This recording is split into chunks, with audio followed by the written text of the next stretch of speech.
Duumessi obomboleettii walitti qabamuun Israa'elii fi Iraan walitti bu'iinsa haaraaf qophaa'aniiru.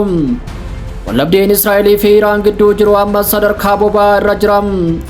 Dhukaasa gara jabeessa guyyaa 12 baha giddu galeessaa raasee erga raawwatameen ji'a 2 booda biyyoonni lamaan ammas wallabdee itti aanuuf tarii isa guddaa ta'uu danda'uuf of qopheessaa jiru jedhame.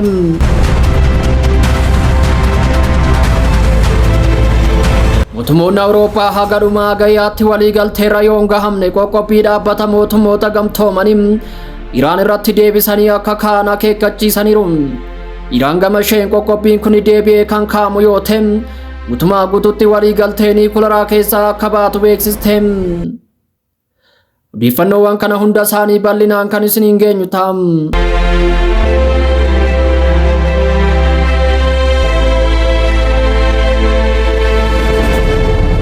Mootummoonni Awurooppaa haga dhumaa gayyaatti waliigalteerra yoon gahamne qoqqobbii dhaabbata mootummoota gamtoomanii Iraan irratti deebisanii akka kaan akeekkachiisanii. Iraan gama isheen qoqqobbiin kun deebi'ee kan kaamu yoo ta'e guutumaa guutuutti waliigaltee nukilaraa keessaa akka baatu beeksiste. Biriteen, Faransaay fi Jarmaniin dhuma baatii hagayyaatti waliigaltee dippiloomaasiirra yoon gahamne qoqqobbii UN sagantaa nukilaraa irra kaa'ee ture deebi'anii kaa'uuf qophaa'uu isaanii dhaabbata mootummoota gamtoomanii ifatti akeekkachiisaniiru. Xalayaa waloo barreessaa olaanaa dhaabbata mootummoota gamtoomanii Antooniyoo Guutereesiif mana maree nageenyaaf barreessanii ministeeronni dhimma alaa biyyoota sadeenii Isirii jedhamuun beekaman Iraan meeshaa nukilaraa akkan hojjenne mirkaneessuuf kutannoo qabaachuu isaaniif meeshaalee dippiloomaasii jiran hunda akka fayyadaman dubbataniiru. Akeekkachiisni kun kan kenname ji'a waxabajjii keessa Israa'elii fi Iraan gidduutti lola guyyoota 12 gaggeeffame hordofe. Wallabdee cimaan kan uumame yoo ta'u yeroo sanatti Israa'elii fi Ameerikaan dhaabbilee nukilaraa Iraan irratti haleellaa qilleensaa raawwataniiru. Sana booda Iraan tumsa eejensii anniisaa atoomikii idil addunyaa waliin taasiftu hunda adda kutte. Wiixata darbee Tehran itti aanaa hoogganaa dhaabbatichaa bu'uura tumsa haaraa irratti mari'achuuf affeertee jirti. Akka Isiriin jedhutti Iraan yuuraaniyeemii badhaadhina qabu daangaa hayyamameef dachaa 40 ol kuusuudhaan waliigaltee bara 2015 cabsiteetti. Kun immoo waliigaltee JCPOA jalatti raawwii hojii dhaabuu guddaa ta'uu isaatiin qoqqobbii deebisuu bu'uura seeraa ifa ta'e nuuf kenna jechuu falmu. Meeshaa nukilaraa barbaaduu kanaaltu Iraan biyyoonni Awurooppaa qoqqobbii irra deebi'anii kaa'uuf mirga seeraa hin qaban jechuun mormite. Isiriin himannaa kana bu'uura kan hin qabne jechuun ibseera. Ministeeronni kunneen ammallee furmaata dippiloomaasii akka filatan cimsanii ibsuun garuu Iraan dhuma hagayya bara 2025 dura furmaata dippiloomaasii irra ga'uu yoo didde yookiin carraa dheereffamuu yoo hin fayyadamne Isiriin mala isnaappibaak kana kakaasuuf qophaa'uu ibsaniiru. Deebii kana miseensi mana maree olaanaa Iraan Maanchurmoota Kim gaafa pireesitti akka himanitti qoqqobbii UN deebi'ee kan kaamu yoo ta'e Paarlaamaan Iraan waliigaltee nukilaraa hin babal'isne keessaa ba'uuf qophii ta'uu isaanii ibsaniiru. Kana jechuun Iraan Kooriyaatti aantee biyya lammaffaa waliigaltee nukilaraa hin babal'isne NPT keessaa kan baatu taati.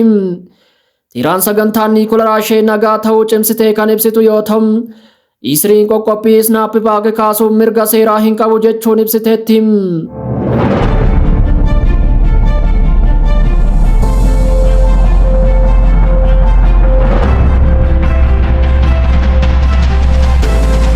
Duumessi obomboleettii walitti qabamuun Israa'elii fi Iraan walitti bu'iinsa haaraaf qophaa'aniiru. Wallabdeen Israa'elii fi Iraan gidduu jiru ammas sadarkaa boba'aa irra jira.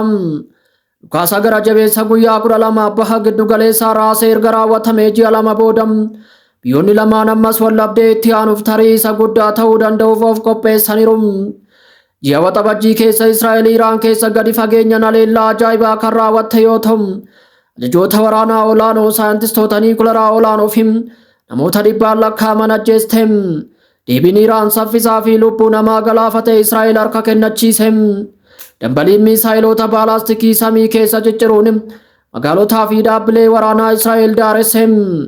Haa ta'u malee turtii ji'oota lamaa booda muummichi ministeeraa Israa'el Beniyaamin Netanyahun halkan hagayya 12 bara 2025 waamicha ariifachiisaa uummata Iraaniif taasisaniiru. Ergaa viidiyoo haaraa dabarsanii ministeerri muummee Israa'el Beniyaamin Netanyahun waamicha kallattii uummata Iraaniif godheen daandii irratti ba'aa bilisummaa keessan gaafadhaa mootummaa abbaa irree keessa fincilaa jechuun dhaamsa dabarsaniiru. Netanyahun rakkoo Iraan amma keessa jirtu kaasunim bishaan goguu humni ibsaa adda ciccituu kaasunim sirnichi erga kufee booda ogeessonni Israa'el magaalaa Iraan hunda keessatti akka lolaan waadaa galaniiru. Dubbii kana duuba waraanni biyyoota lamaanii callisanii albee isaanii qarachaa jiru. Maddeen odeeffannoo akka jedhanitti sirni ittisa qilleensaa baatirii misaayilaa fi humnoonni haleellaa gama lamaaniin deebi'anii kaa'amaa jiru. Karoorsitoonni waraanaa Teelaaviivii fi Teheraan marsaan duraa seenaa qofa akka ture beekanii sochii itti aanu shallagaa jiru jedhame. Addunyaa yeroo diinonni gurguddoon lamaan obomboleettii kanaaf qophaa'an ni ilaalti. Gaafin jiru kana booda deebi'anii walitti bu'uu isaanii osoo hin taane yoomii fi waraanni itti aanu hagam ulfaataa akka ta'edha.